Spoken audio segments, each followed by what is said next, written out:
We met in our last year at university when I was out with friends. Sarah was celebrating her 21st birthday when I met her at a local club in Nashville. I literally bumped into Sarah as I walked by her table, knocking her drink into her lap. After a few awkward moments, I apologized and we talked while I helped her clean up the mess I had made. Some call it love at first sight, but I think there was a unique chemistry between us that drew us like a magnet. From that night on, we dated and were never apart again. A year later, we were married and began our life together. My name is Jonathan and my friends call me Johnny. I have a degree in accounting and became a certified public accountant at a large accounting firm in Atlanta, where Sarah and I settled near our family. After working and gaining experience at a large accounting firm, I started my own firm. Sarah, who has a degree in business administration, supported me for the first 2 years until she became pregnant with our wonderful daughter, Angel. Sarah and I had a fairy tale relationship. We were still madly in love and spent all our time together. When Angel came into our lives, we extended our love to our wonderful daughter. For the next 10 years, we lived a typical family life, with me working hard to grow the business and Sarah taking care of the house and raising our daughter. Sexually, we were happy and made love at least 3 times a week. I say we loved each other, and that's exactly what it was, love. Our feelings for each other were deep and sensual. We never experimented or had hard sex because we respected each other and never wanted to do anything like that. Sarah enjoyed being orally stimulated and I liked giving it to her. But she wasn't a big fan of having my cock in her mouth and only did so on special occasions. Probably less than 10 times during our marriage. I never pushed her as I was content with our life and enjoyed our relationship. What I loved about Sarah was how attentive she was of all times. From the day we said our vows, she'd kiss or hug me, take my arm or hold my hand whenever we were together. The intimacy in our marriage was incredible, and I loved every second of our closeness. Our friends always laughed at us and said it wouldn't last forever. But after 10 years of that affection, they finally realized we were a special couple. When Angel was 10 years old, Sarah said she wanted to go back to work. Now that Angel had a routine and came home from school every day at 3:30 p.m., Sarah explained that she did not want to sit at home every day, but wanted to go back to the real world. After hours of discussion, we agreed and developed a plan that would ensure Angel continued to get the attention a 10-year-old girl needed. Sarah found a job as a personal assistant to William, a lawyer 10 years her senior. The hours were good, and Sarah loved having adult responsibilities, which was good for her ego and confidence. She was no longer a housewife, but a businesswoman and mother. I saw how happy she was with her work and supported her. She was able to be home by 4 o'clock every day and was always there for Angel. Our family grew stronger as time went on. We had a comfortable life and lived in an upscale apartment complex with membership to a country club. Since we had no financial problems, we were able to save enough for Angel's college and our retirement. We lived a blessed life because we had our health, money, and happiness without worrying. As you can imagine, sex life changes after 10 years of marriage, and in most marriages, it slows down, and ours was no different. We went from making love 3 to 4 times a week to only 2 times a week, usually Friday and Saturday nights. Yes, we became predictable, but we still loved each other and enjoyed our closeness. Sarah never stopped being attentive and always showed me her love throughout the years. I enjoyed that attention and love, and the intimacy we shared was more rewarding to me than our lovemaking. Being kissed and hugged for no reason and being appreciated for her love was overwhelming, and for me, the best part of our marriage. I returned the attention, but Sarah always made sure I knew how much she loved me. Angel joined the math club and stayed after hours, coming home around 5 p.m. Around the same time, Sarah started working late 2 nights a week, which worked out well because Angel now came home at the same time I did. We never wanted to leave her alone at that age and made sure our schedules matched. William, Sarah's boss, was promoted to senior partner in his father-in-law's firm. When he received the promotion, Sarah had to work a few extra hours 2 evenings a week. Tuesday and Thursday nights, she was home by 7 p.m., and I made sure dinner was ready when she got home from her long day at work. Other than those 2 nights a week, everything stayed the same in our marriage. My business was doing well now, and I was earning a good income. The company grew to 45 employees, and I had my hands full growing the business. We became a well-known and respected accounting firm that became a target for acquisition or merger with some of the larger firms in the area. Angel was now 15 years old and beginning to think about college and her future. Sarah still worked for William and was still as attractive as the day we met. The years had done Sarah good, as she maintained her slim figure, enhanced by her long, sexy legs and round butt. She had a pretty face, but never seemed anything other than professional and conservative. We both lived a lifestyle that others might call boring. We spent most of our time together at home or going to the movies or a family event with our daughter, and were always together as a family, never going out alone or without each other as a couple. I received a call from William, her boss at work, informing me that Sarah was to be honored for an award at a banquet the next month and that I and Angel were invited to attend. I proudly accepted the invitation and told Angel that her mother would be receiving an award for excellence in her profession. Since the award was a surprise, they wanted us there. Usually, these meetings were for staff only, and we were asked to keep it a secret until the award ceremony. In the last 5 years since Sarah started working for William, she has done excellent work that seemed to make her happier at home and boost her self-esteem. I know she worked hard and was well liked in her company, and now to hear that they wanted to show their appreciation made Angel and me proud. Sarah told us about an upcoming business meeting at the Ritz-Carlton downtown and that she had to work late and give a presentation to the entire company. She was looking forward to giving the presentation and had spent many hours on it in the weeks leading up to the event. At the time, she did not know we were invited or anything about her award, and Angel and I kept our secret. We could hardly wait for the event and Sarah's award. I took Angel shopping for a new dress, and I bought a new suit to make sure she would be proud of her family at the award ceremony. Sarah wore a knee-length dress with a back cutout that looked professional but still showed off her beautiful curves. She was an attractive woman and still desirable at the tender age of 37. Before the limo picked her up to make arrangements for the meeting, Angel and I hugged her and wished her luck for her presentation that evening. We had 2 hours to get ready after she left for the event, and we both got dressed on time and left to be at the event about 30 minutes before Sarah's talk. One of the hosts greeted us and seated us at a table in the middle of the room with a clear view of the stage. Angel and I were given special treatment, and everyone told us how much they loved Sarah and how delighted they were to meet us. We felt so welcome and happy to be there for our wife and mother.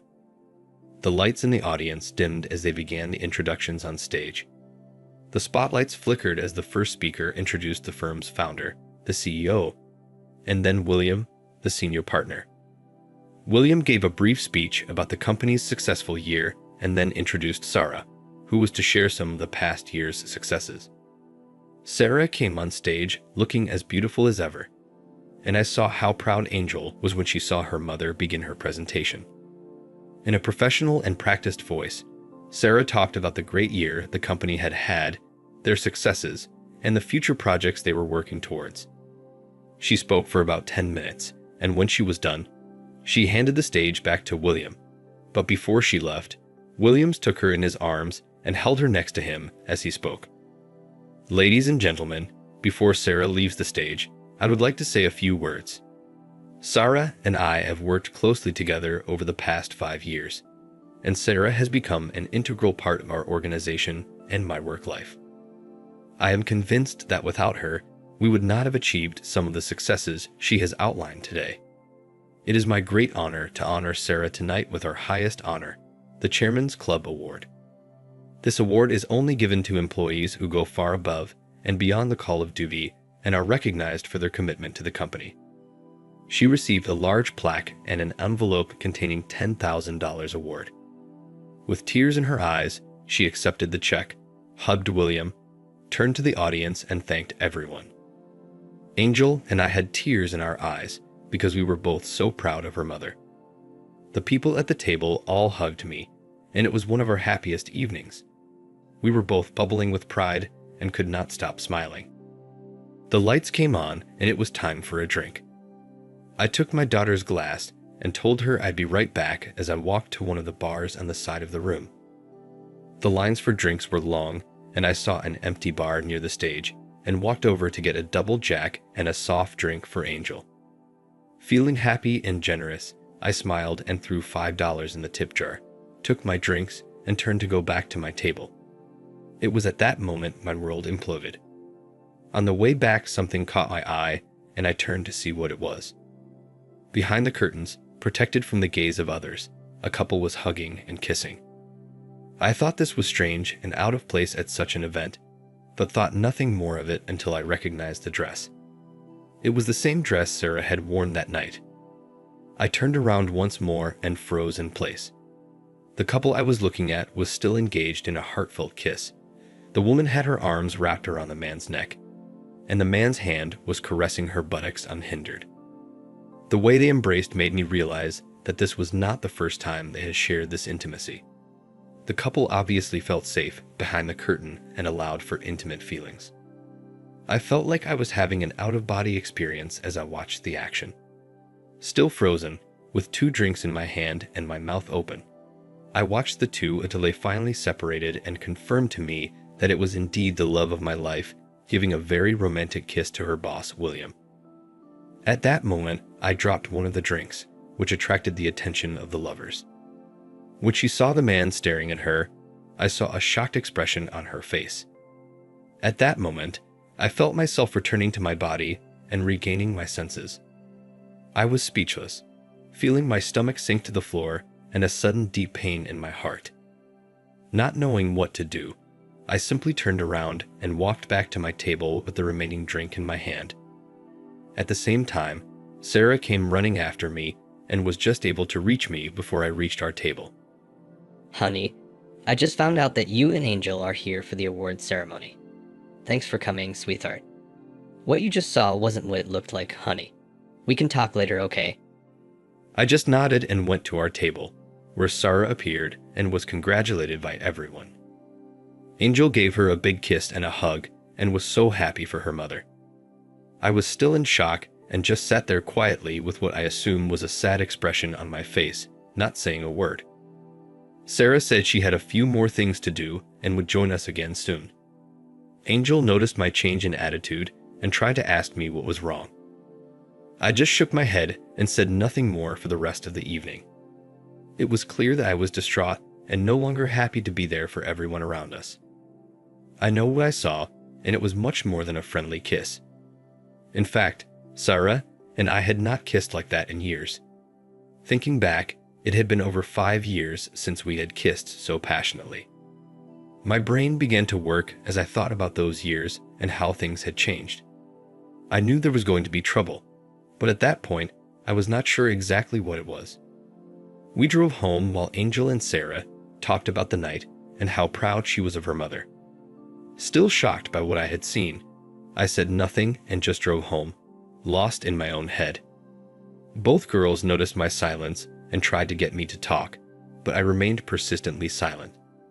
Sarah knew it was not good, and she tried to make up for it by being sweet and extra affectionate, but I did not want to hear about that night. I tried to keep my feelings away from Angel, but being an intelligent girl, she knew something was bothering me and was smart enough to leave me to my own devices. Before Angel went to bed, she whispered in my ear, Dad, if you want to talk, I am here for you, okay? She gave me a hug and a kiss before going to bed. I went straight to bed without saying a word, and a few minutes later heard Sarah enter the room. Johnny, are you okay, baby? After a full minute of silence, she asked, Honey, do you want to talk to me? Her voice told me she was nervous. As she climbed into bed and tried to hold me, I turned my back to her. Listen, I know what that looked like, and I'm so sorry. I don't know what to say, but it wasn't what it looked like. Please talk to me. Wordlessly, I lay there and remained silent as anger began to replace the state of shock I was in. I didn't say another word because there was nothing I wanted to say to this woman, and I knew that anything I'd say would be hurtful and wouldn't solve anything that night. She tried to hug me, but I ignored her and experienced the worst sleep of my life. The next morning was a Saturday, and I knew it was going to be a long day when I opened my eyes and the sunlight streamed in through the window. I lay there remembering the scene I had witnessed, trying to make sense of the situation. I climbed out of bed, went to the bathroom, washed and brushed my teeth. When I returned to the bedroom, Sarah was sitting up in bed, watching me and trying to act normal. Good morning, sweetheart. Did you sleep well? She asked, as if nothing had happened. I ignored her question, put on a pair of jeans and a t-shirt, and before leaving the bedroom, I looked at her and spoke to her for the first time since the kiss. I turned to her with a hateful look in my eyes, speaking for the first time since the banquet. I said, "How long?" When she didn't answer and just looked at her hands, I left her and headed out to eat breakfast and have some time to think. I ended the conversation feeling a little distraught. I know things are going to change for us, and I'm not looking forward to hearing what she's going to tell me about her affair. She knows she has to tell me the truth because she knows if she lies, I'll know. Sarah and I've been very close, and she has never given me any reason to believe that she wants another man. I haven't noticed any change in her intimacy, and she still hugs and kisses me all the time. How can she act like that when she's having an affair? I mean, if she's with him, how can she show me all this love? Can the woman I love really have an affair with William? I looked at the clock and knew Angel was supposed to be at school for math club by 1 p.m., and I knew it was time to face it.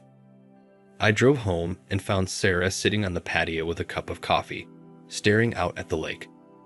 Without saying a word, I poured myself a cup, sat down next to her, and asked her those two words again. How long? After a few minutes of silence, I noticed tears running down Sarah's face. What I heard next sent a shiver down my spine and an ache in my stomach that almost made me want to vomit. In a soft, tearful voice, I heard her say, 3 years. I asked, "The nights you worked late?" Again, she said almost in a whisper, Yes. I sat in silence again for a few minutes and then spoke. If I've got this right, the 2 nights you worked late every week for the last 3 years were the only times you've had sex with William. She said, Yes, we've never done it anywhere else. And there's so much to explain when you give me a chance. I responded with, save it. You just told me you've been screwing your boss 2 nights a week for the last 3 years. You don't have to be an accountant to know basic arithmetic. You've ducked him over 300 times, and I know you never do it just once, so I assume you've done it at least twice a night. Son of a bitch. Sarah, you ducked this guy over 500 times behind our backs. Sarah, do you know any man who can live with knowing that? Tears fell from her eyes onto her lap as I continued. You two must have had so much fun laughing at me, your ignorant cuckold. I can only imagine what you said about me or how he made fun of ducking my wife behind my back. Thank you so much, Sarah. I never thought you would do something like that to me. I have never been so humiliated and intentionally hurt by anyone in my life. I always believed that you loved me. You convinced me that I was your man. I loved you with all my heart. I would have died for you, but Sarah, you pissed on our marriage and broke my heart. Johnny, it wasn't like that. It was... I interrupted her and told her to shut the hell up. I got up and walked off the porch while she sat there crying and begging me to stay. I kept my cool on the outside, but on the inside, I exploded and went for a ride to get my emotions under control. The feeling of betrayal was new to me, and I needed time to process my feelings, what she was saying, and what I would do. I needed to talk to someone, and the only family I had left was my brother Tony. We were very close growing up, but we took different paths in life. Tony spent 5 years in a federal prison for drug trafficking and moved in dangerous circles. By comparison, I was a churchgoer, an accountant who paid too much in taxes and didn't even have a parking ticket. Tony and I didn't talk very often, but growing up, Tony always looked to me for support. I was there for him during his trial, and thanks to my political contacts, was able to get his sentence reduced from the mandatory 20 years to 5 years. That morning I called him. "Hey Tony, how are you doing?" Bro, how have you been? What's new? "I have a problem, and I need to talk to someone. Do you have time?" Of course. What's up? "Man, this is hard. Sarah cheated on me, and I just found out. I don't know what to do. I'm driving around hurt and in pain. I can start drinking, but that doesn't help, so I just had to tell someone. I'm sorry to burden you with this." Oh man, I love Sarah, and I can't believe she did this. Do you know who did it yet, and what exactly? "I know who did it, but I don't know all the details yet. I know it wasn't once, but I want revenge on that son of a bitch. Man, I'm so mad I want to strangle my wife." Look, I have a lot of friends who have gone through this, and I can understand how you feel. You need to let go of your anger. Go to the gym, go for a jog, whatever, but you need to calm down and let me help you get through this. You need to face the situation, gather all the information you can, and then decide what you want to do. I'll help you with any plans you come up with. Don't say too much and try to act as normal as possible, which of course will be hard. Call me tomorrow and tell me what you've learned, and I'll be able to help you. "Thanks, Tony. I appreciate your help. I'll call you tomorrow," I said, ending the call. On the drive, I passed a mattress store and had my first idea. I parked in the lot and made the first move. I had no intention of leaving the marriage until Angel was in college, which meant I'd be married for the next 2 years. There was no way I was going to sleep with Sarah again, and I'd be damned if I left my bedroom, so I had my first action plan, which made me realize there was a lot more to do. After meeting with the salesperson, I told them I'd pay full price if they could deliver the 2 full-size beds I had just picked out, along with all the furniture, including the headboard and all the hardware and assembly. I paid an extra $100 to have the current king-size bed dismantled. I paid, and we arranged delivery for 4 p.m. that afternoon. I texted Angel to let her know I'd pick her up, drove to her school, and waited in the parking lot. We went to lunch, and I gently explained to her that there would be some changes in the house in the near future. What happened at dinner last night, Daddy? I know something happened. I'm not stupid. Please don't keep me in the dark. It's not fair.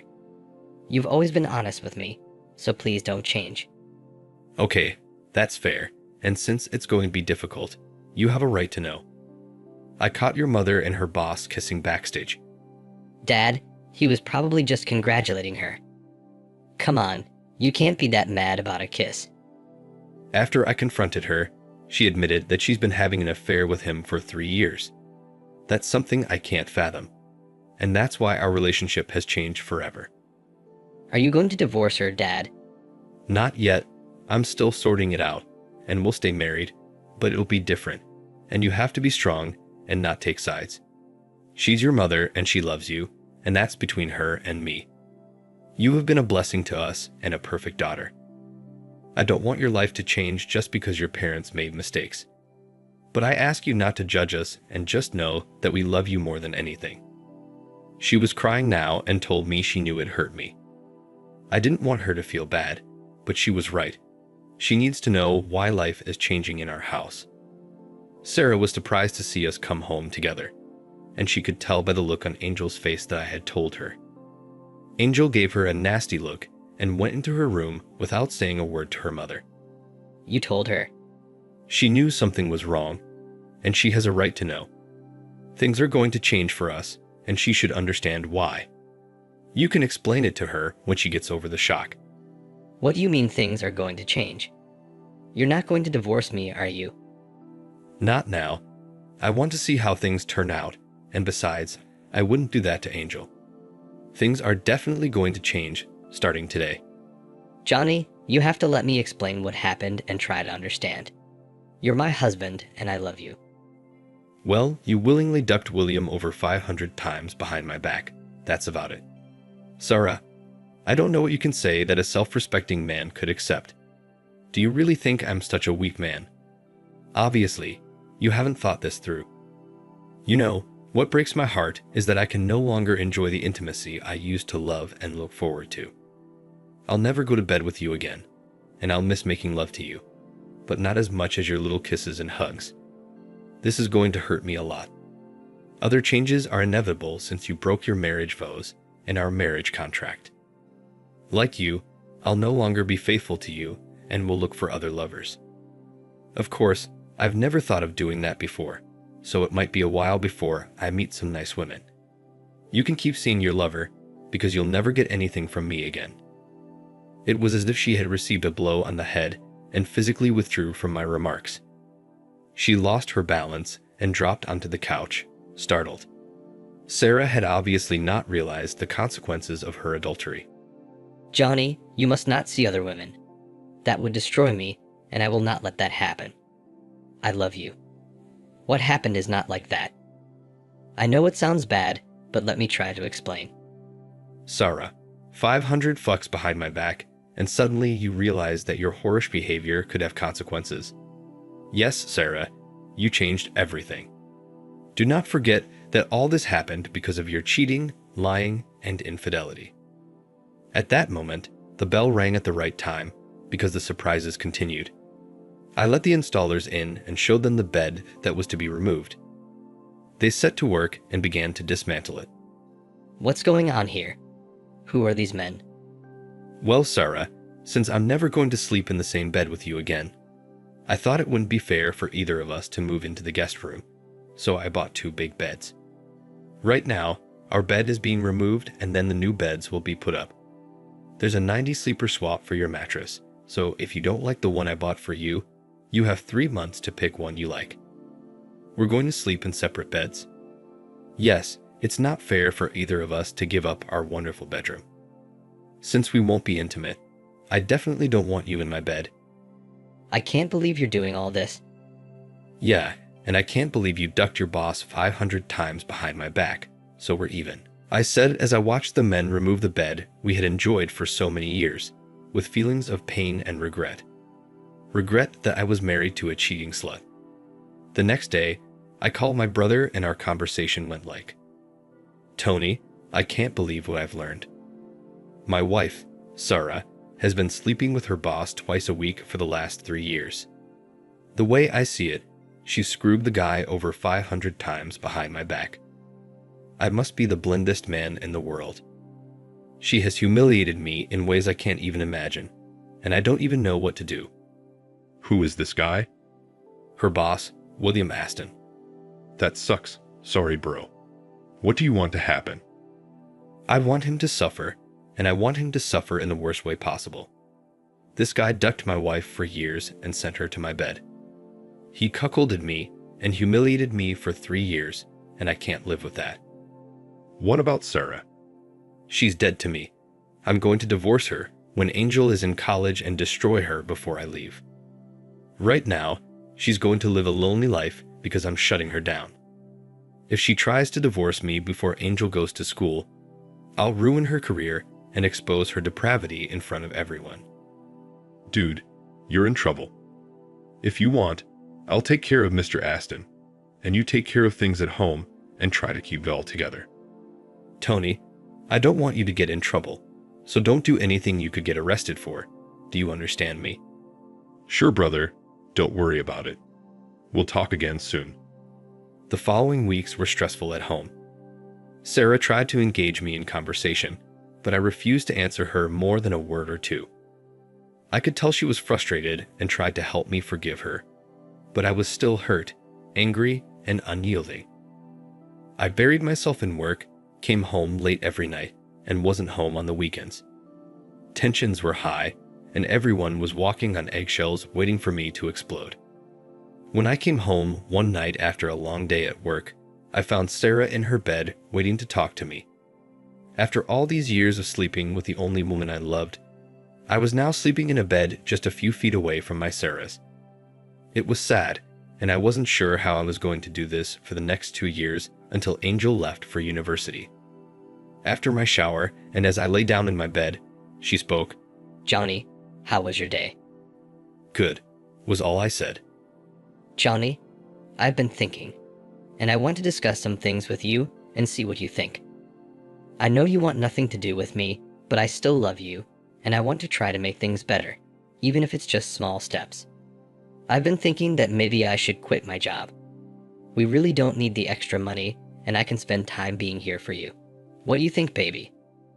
As hard as I tried to keep my anger under control, when I heard her call me baby and try to take advantage of her intimacy, I just flew into a rage. I sat up and spoke in a nasty voice as she looked at me with a stunned expression. Listen, Sarah, I don't give a shit what you do. Work, don't work, duck your boyfriend, find a new cock to duck, it's your life, do what you want. And don't call me baby, honey, or anything other than Johnny. The more I think about it, you should keep your job and your 2 weekly duck sessions with William because you'll never have me again.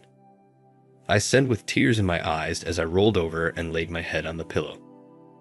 I heard Sarah start to sob as she began to understand how much her betrayal had hurt. Johnny, you don't have to say anything, but please just let me talk.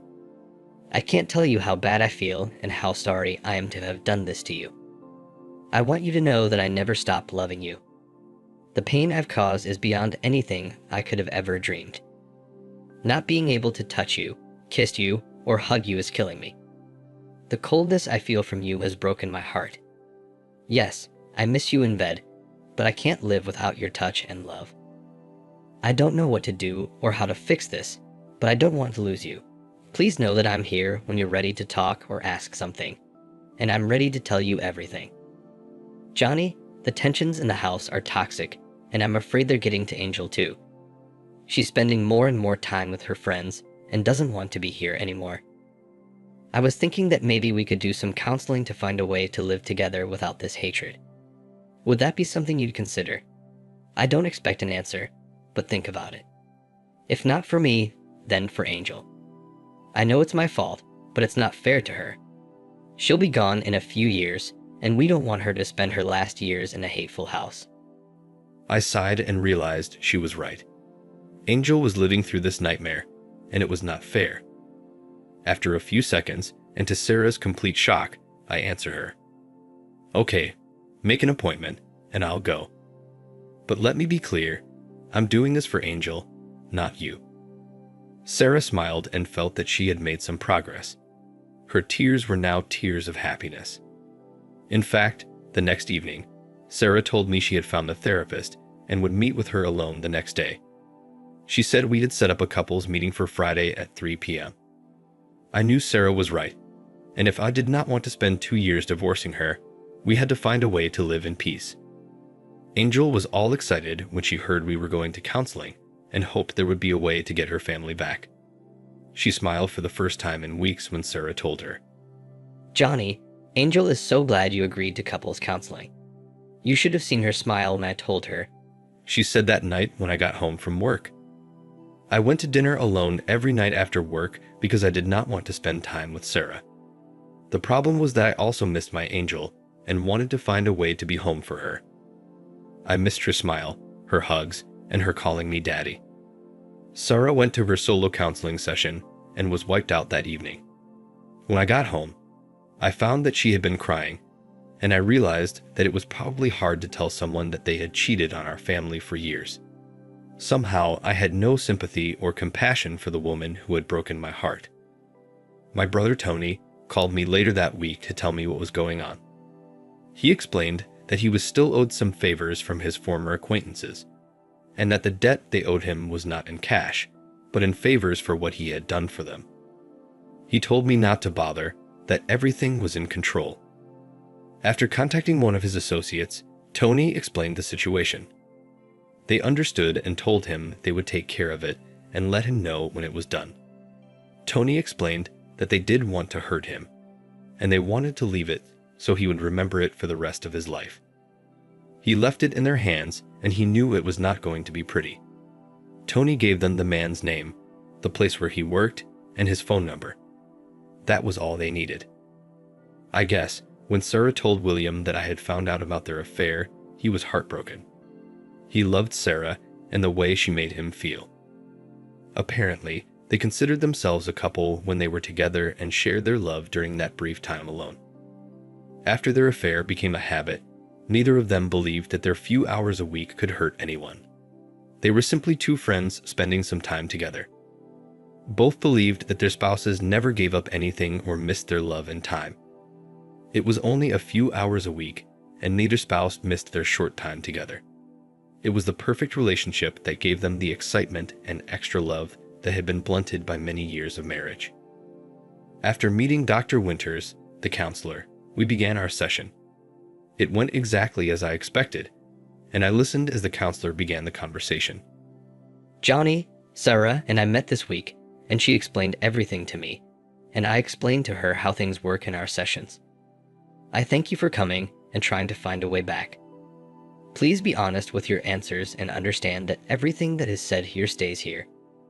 I have heard everything and nothing you say will shock me. I am saying this so you feel comfortable speaking openly to a complete stranger. I nodded and waited to see where this would lead. Sarah, please tell Johnny what you hope to get out of these sessions. My cheating wife looked over at me with tears in her eyes and said, Johnny, there is so much I want to tell you. I want to bring our family back together. I want to touch you and love you again. I want to find a way back to you and have everything the way it used to be. I must say, her emotions were moving and I felt she meant every word. It was hard to watch her in her pain over losing my love, but I controlled myself and sat quietly while she took a handkerchief and wiped her eyes. The doctor asked what I would like to take away from these sessions. I said I would like to find a way to get the number 500 out of my head. If we can do that, then I think we can get back to some kind of normalcy. I saw Sarah wince and look away when she heard me say 500. Mr. Park, I do not understand what that number means, and why is it so important that we get it out of your head? Well, Dr. Winters, I said in a sarcastic tone, I thought you had a session with Sarah this week, so the number should have come up. I looked over at Sarah and asked, Sarah, did you leave that little detail out? Please, Mr. Park, this is not helpful. Can you please explain yourself and the number 500? Okay. As you know from my past, I am an accountant and numbers are important to me. What my beloved wife did not tell you is that in the last 3 years, she has allowed William to duck her over 500 times. That number is burned into my brain, and whenever I see it, that's the first thing that comes to mind. She ducked this guy 500 times behind my back and brought him to our bed every time. Silence reigned for several minutes while everyone calmed down again. Mr. Park, I understand your pain, but that language is not necessary here. It is hurtful and not necessary. I apologize, and it will not happen again, but it was necessary to express my pain and my point of view. Sarah cried and repeated, I am sorry. I am so sorry. I finally relaxed as my outburst reduced my anger. Again, I would like to apologize for my outburst. To answer your question, I want to find a way to forgive Sarah to the point where we can have a home without hate and anger.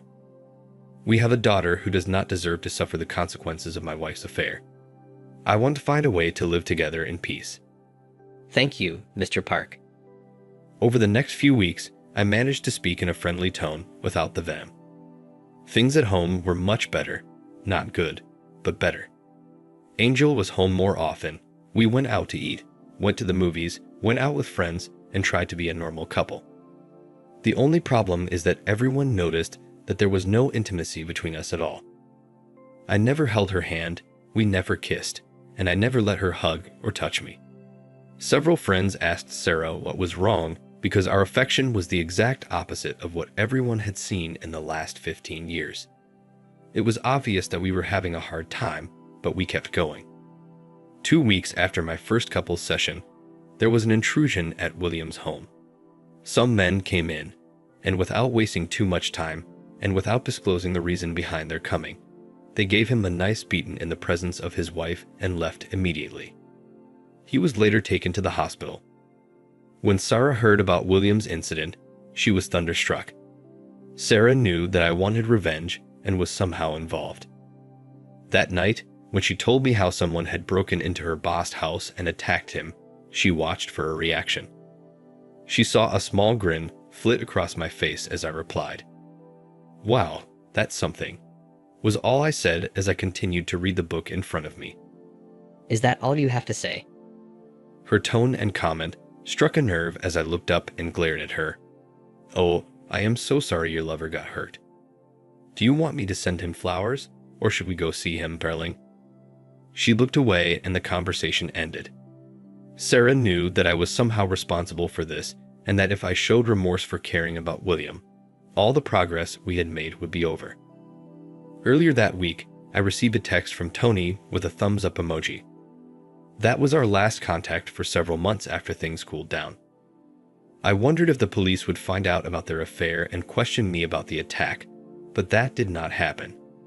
The police eventually put the report on case open file and moved on to other crimes. The perpetrators or the reason for the attack were never found.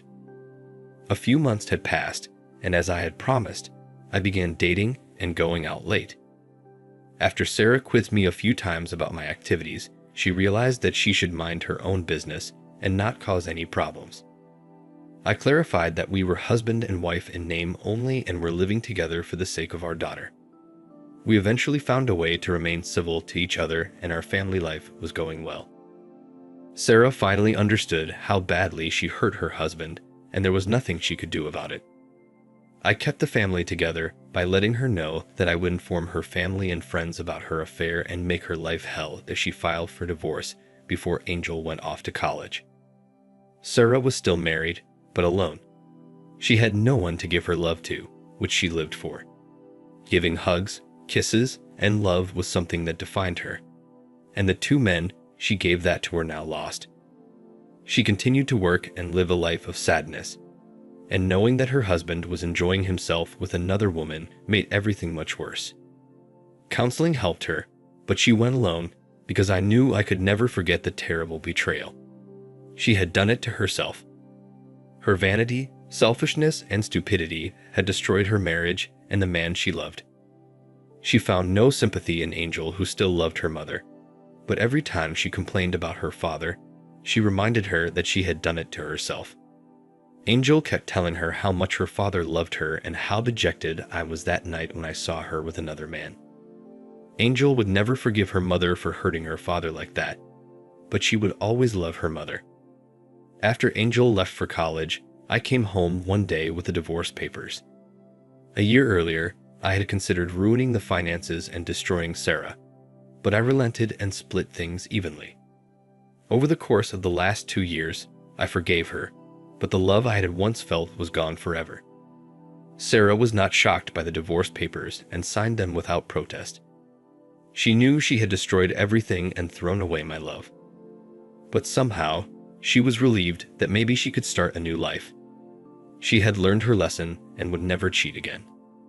Divorcing the woman I loved for all those years was painful, and I was full of remorse for the events that led to our separation.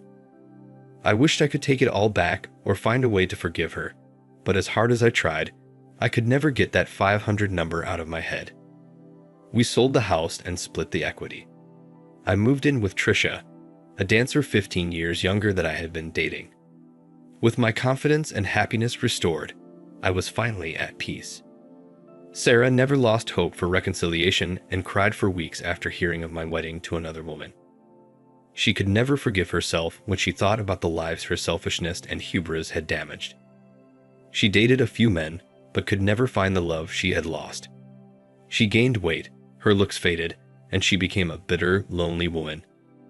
Angel and Sarah were close, but Sarah never heard from me that much.